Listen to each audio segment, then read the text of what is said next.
ಎಲ್ಲರಿಗೂ ನನ್ನ ನಮಸ್ಕಾರಗಳು. ಅಜ್ಜಿ ತಾತಂದರಿಗೆ, ಮಾತಾ ಭಗಿನಿಯರಿಗೆ, ಅಣ್ಣ ತಮ್ಮಂದಿರಿಗೆ, ಮುದ್ದು ಮಕ್ಕಳಿಗೆ ಗೀತಾ ಹೆಗಡೆ ಕಥಾಮಾಲಕ್ಕೆ ಸ್ವಾಗತ ಸುಸ್ವಾಗತ. ಕಳೆದ ಸಂಚಿಕೆಯಲ್ಲಿ ಭಗವಂತ ವಸುದೇವ ದೇವಕಿಯರಲ್ಲೇ ಯಾಕೆ ಜನಿಸಿದ ಹೇಳುವಂಥದ್ದನ್ನು ನೋಡಿದೆವು. ಹಾಗಾದರೆ ಯಶೋಧನಂದ ಗೋಪರಲ್ಲಿ ಹೋಗಿ ಏಕೆ ಬೆಳೆದವನು ಅಂತಂದರೆ, ಇಲ್ಲಿಯೂ ಸಹ ಯಶೋಧಾನಂದ ಗೋಪರು ಪೂರ್ವ ಜನ್ಮದಲ್ಲಿ ಭಗವಂತ ನಿನ್ನ ಬಾಲಲೀಲೆಗಳನ್ನು ನಾವು ಕಣ್ತುಂಬ ನೋಡಬೇಕು, ಹಾಗಾಗಿ ಆ ಅವಕಾಶವನ್ನು ಮಾಡಿಕೊಡು, ನಿನ್ನ ಬಾಲನ ನೋಡುವಂತಹ ಅವಕಾಶವನ್ನು ನನಗೆ ಮಾಡಿಕೊಡು ಅಂತ ಹೇಳಿ ಪೂರ್ವ ಜನ್ಮದಲ್ಲಿ ವರವನ್ನು ಬೇಡಿದಂತ. ಹಾಗಾಗಿ ಭಗವಂತ ಅವರ ಆಸೆಯನ್ನು ಈಡೇರಿಸಲಿಕ್ಕೋಸ್ಕರ ಅವತಾರ ಮಾಡಿದಾರಂತೆ. ಅವರಂತಹ ಎಷ್ಟೋ ಭಕ್ತರ ಆಸೆಯನ್ನು ಈಡೇರಿಸಲು ಭಗವಂತ ಅವತರಿಸಿದ್ದಾನೆ. ನಮ್ಮಂಥ ಪಾಪಿಗಳನ್ನು ಉದ್ಧಾರ ಮಾಡಲಿಕ್ಕೋಸ್ಕರ ಅವತರಿಸಿದ್ದಾನೆ.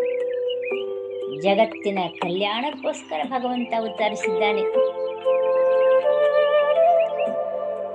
ದುಷ್ಟರನ್ನ ಸಂಹಾರ ಮಾಡಲೆಂದೇ ಅವತರಿಸಿದ್ದಾನೆ ಭಗವಂತ. ಅಲ್ಲದೆ ಭೂಮಿಯ ಭಾರವನ್ನು ಕಡಿಮೆ ಮಾಡಲು, ಅಂದರೆ ಭೂಮಿ ಭಾರ ಅಂದರೆ ಕಲ್ಲು ಮಣ್ಣು ಮರ ಹೀರಿಗೆನ ಅಲ್ಲ. ಈಗ ಒಂದು ಅಪ್ಪ ಅಮ್ಮನಿಗೆ ಒಂದು ಮಗು ಹುಡ್ತಿದೆ. ಆ ಮಗು ಒಳ್ಳೆಯವರಾಗಿದ್ದರೆ ನಿರಾಳವಾಗಿರುತ್ತೆ, ಮನಸ್ಸು ಆತಂಕದಿಂದ ಇರುವುದಿಲ್ಲ, ಖುಷಿಯಿಂದ ಇರ್ತದೆ. ಅದೇ ಮಗು ದುಷ್ಟ ಆಗಿದ್ರೆ ಎಷ್ಟೊತ್ತಿಗೂ ಬೇಸರ, ಎಷ್ಟೊತ್ತಿಗೂ ಒಂದು ರೀತಿ ಮನಸ್ಸು ಭಾರ. ಅದೇ ರೀತಿ ಭೂಮಿ ತಾಯಿಗೂ ಸಹ ದುಷ್ಟರನ್ನ ಹೊತ್ತು ಮನಸ್ಸು ಭಾರವಾಗಿದೆ. ಅಂತಹ ದುಷ್ಟರನ್ನು ನಾಶ ಮಾಡಲಿಕ್ಕೋಸ್ಕರ ಭಗವಂತ ಅವತಾರ ಮಾಡಿದ್ದಾನೆ. ಹಾಗಾದರೆ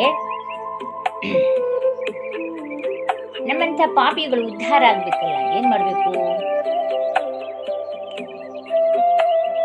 ಕೃಷ್ಣ ಜನ್ಮಾಷ್ಟಮಿಯನ್ನು ಭಕ್ತಿಯ ಶ್ರದ್ಧೆಯಿಂದ ಆಚರಿಸಬೇಕು. ಕೃಷ್ಣ ಜಯಂತಿಯನ್ನು ಶ್ರದ್ಧಾಭಕ್ತಿಯನ್ನು ಆಚರಿಸಬೇಕು. ಆಗ ನಾವು ಉದ್ಧಾರ ಆಗಲಿಕ್ಕಾಗ್ತದೆ. ಶ್ರೀಕೃಷ್ಣ ಭಗವದ್ಗೀತೆಯಲ್ಲಿ ಒಂದು ಶ್ಲೋಕ ಹೇಳಿದ, ಉದ್ಧರೇದಾತ್ಮನಾತ್ಮಾನಂ ನಾತ್ಮಾನಮವಸಾದಯೇತ್ ಆತ್ಮೈವ ಹ್ಯಾತ್ಮನೋ ಬಂಧುರಾತ್ಮೈವ ರಿಪುರಾತ್ಮನಃ. ನಮ್ಮನ್ನು ನಾವೇ ಉದ್ಧಾರ ಮಾಡಿಕೊಳ್ಬೇಕು. ನಾವು ಅಧೋಗತಿಗೆ ಇಳಿಯುವ ಹಾಗೆ ಆಗಬಾರ್ದು. ಯಾಕಂತಂದರೆ ನಮಗೆ ನಾವೇ ಮಿತ್ರನೂ ಹೌದು ಶತ್ರುನೂ ಹೌದು ಅಂತ.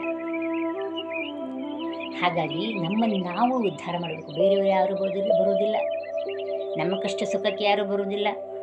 ನಾವು ದುಡಿಬೇಕು, ನಾವು ಊಟ ಮಾಡಬೇಕು. ಅಂದರೆ ನಮ್ಮನ್ನೇ ನಾವೇ ಉದ್ಧಾರ ಮಾಡಬೇಕು. ಆ ಭಗವಂತನ ನಾವೇ ಧ್ಯಾನ ಮಾಡಬೇಕು, ಆಗ ನಾವು ಉದ್ಧಾರ ಆಗ್ತೇವೆ. ಮತ್ತೊಂದು ಹೇಳಿದ್ದಾನೆ ಭಗವಂತ ಭಗವದ್ಗೀತೆಯಲ್ಲಿ, ಯಾರು ಕೃಷ್ಣನ ಕಥೆಯನ್ನು ಕೇಳ್ತಾರೋ, ಕೃಷ್ಣಾವತಾರದಲ್ಲಿ ಕೃಷ್ಣ ಲೀಲೆಗಳನ್ನು ಮತ್ತೆ ಅವನ ಮಹಿಮೆಗಳನ್ನು ಕೇಳ್ತಾರೋ ಅವರಿಗೆ ಮತ್ತೆ ಈ ಭೂಮಿ ಮೇಲೆ ಹುಟ್ಟು ಇಲ್ಲ ಅಂತ, ಮತ್ತೆ ನೇರವಾಗಿ ವೈಕುಂಠವನ್ನು ಸೇರ್ತಾರಂತೆ ಅಂತ ಭಗವಂತ ಹೇಳಿದ್ದಾನೆ. ಯಾಕಂದರೆ ಕೃಷ್ಣಾವತಾರದಲ್ಲಿ ನಡೆಸಿದಂತಹ ಮಹಿಮೆ ಲೀಲೆಗಳನ್ನು ಮತ್ತೆ ಯಾವ ಅವತಾರದಲ್ಲೂ ತೋರಿಸಲಿಲ್ಲ.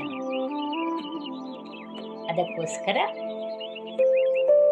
ಕೃಷ್ಣಾವತಾರದ ಮಹಿಮೆಗಳನ್ನ ಕೇಳಬೇಕು. ಎಷ್ಟೋ ಪಾಪಗಳು ಪರಿಹಾರವಾಗ್ತಿದೆ, ರೋಗ ರುಜಿನಗಳು ಕಡಿಮೆ ಆಗ್ತದೆ. ಅಂದರೆ ನಮಗೆ ರೋಗ ರುಜಿನ ಕಡಿಮೆ ಆಗ್ತದೆ ಅಂದ ತಕ್ಷಣ ಅದೆಲ್ಲ ಸುಮ್ಮನೆ ಏನಿಲ್ಲ ಅಂತ ಅಂದ್ಕೋಬೋದು ನಾವು.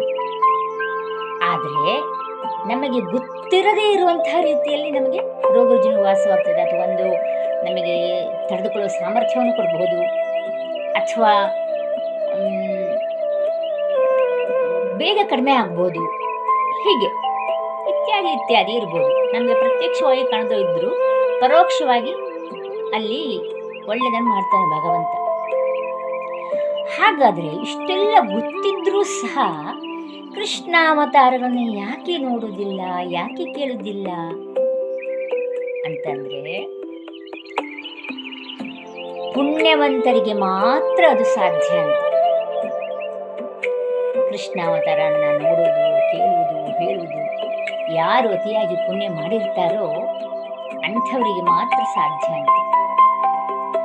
ಯಾರು ಪುಣ್ಯ ಇರದ ಪಾಪಿಗಳಿರ್ತಾರೋ ಅವರಿಗೆ ಕೃಷ್ಣಾವತಾರ ಕೇಳಲಿಕ್ಕೂ ಮನಸ್ಸಿಲ್ಲ, ಹೇಳಲಿಕ್ಕೂ ಮನಸ್ಸಿರೋದಿಲ್ಲ, ನೋಡಲಿಕ್ಕೂ ಮನಸ್ಸಿರೋದಿಲ್ಲ ಅಂತೆ. ಇದನ್ನು ನಾನಂತೂ ಖಂಡಿತ ಅಲ್ಲ ಹೇಳಿದ್ದು, ಕೃಷ್ಣನೇ ಹೇಳಿದ್ದಾನೆ, ಭಗವದ್ಗೀತೆಯಲ್ಲಿ ಹೇಳಿದ್ದಾನೆ ಕೃಷ್ಣ. ಹಾಗಾಗಿ ನಾವು ಚಿಕ್ಕ ಮಕ್ಕಳಿಂದನೇ ಮಕ್ಕಳಿಗೆ ಕೃಷ್ಣನ ಕಥೆಗಳೇನು ಹೇಳುವುದು, ಕೃಷ್ಣ ಲೀಲೆಗಳನ್ನು ಹೇಳುವುದು, ಅವನ ಮಹಿಮೆಯನ್ನು ಹೇಳುವುದು ಹೇಳ್ತಾ ಇರಬೇಕು. ಅವ್ರು ಕೇಳ್ತಾರೋ ಬಿಡ್ತಾರೋ, ಮುಂದೆ ಹೇಗಾಗ್ತಾರೋ ನಮಗೆ ಗೊತ್ತಿಲ್ಲ. ಬಟ್ ನಮ್ಮ ಕರ್ತವ್ಯ ನಾವು ಮಾಡಬೇಕು. ನಾವು ಸಹ ಅದನ್ನು ಹೌದು ತುಂಬ ಏನು ಕೆಲಸದ ಒತ್ತಡ ಅದರಲ್ಲಿ ಸ್ವಲ್ಪ ಹೊತ್ತು ಸ್ವಲ್ಪ ಸಮಯವನ್ನು ಕೊಟ್ಟು ಭಗವಂತನ ಕಥೆಗಳನ್ನ ಕೇಳಿ, ಭಗವಂತನ ನಾಮಸ್ಮರಣೆ ಮಾಡಿ, ಕೃಷ್ಣಾವತಾರದ ಕಥೆಗಳನ್ನ ಕೇಳಿ ನಮ್ಮ ಮಕ್ಕಳಿಗೂ ಇದನ್ನು ತಿಳಿಸೋಣ. ಮಕ್ಕಳನ್ನು ಅಭ್ಯುದಯಗೊಳಿಸೋಣ, ನಾವು ಅಭ್ಯುದಯಗೊಳ್ಳೋಣ, ಕೃಷ್ಣಾವತಾರದ ಕಥೆಯನ್ನು ಕೇಳೋಣ. ಎಲ್ಲರಿಗೂ ಒಳ್ಳೆಯದಾಗಲಿ. ಸರ್ವೇ ಜನ ಸುಖಿನೋ ಭವಂತು. ದೇಶಕ್ಕೆ ಮಂಗಳವಾಗಲಿ ಅಂತ ಈ ಸಮಯದಲ್ಲಿ ಪ್ರಾರ್ಥಿಸ್ತೇನೆ. ಮುಂದಿನ ಸಂಚಿಕೆಯಲ್ಲಿ ಬೇರೆ ವಿಷಯಗಳೊಂದಿಗೆ ಮತ್ತೆ ಬರ್ತೇನೆ. ನಮಸ್ಕಾರ.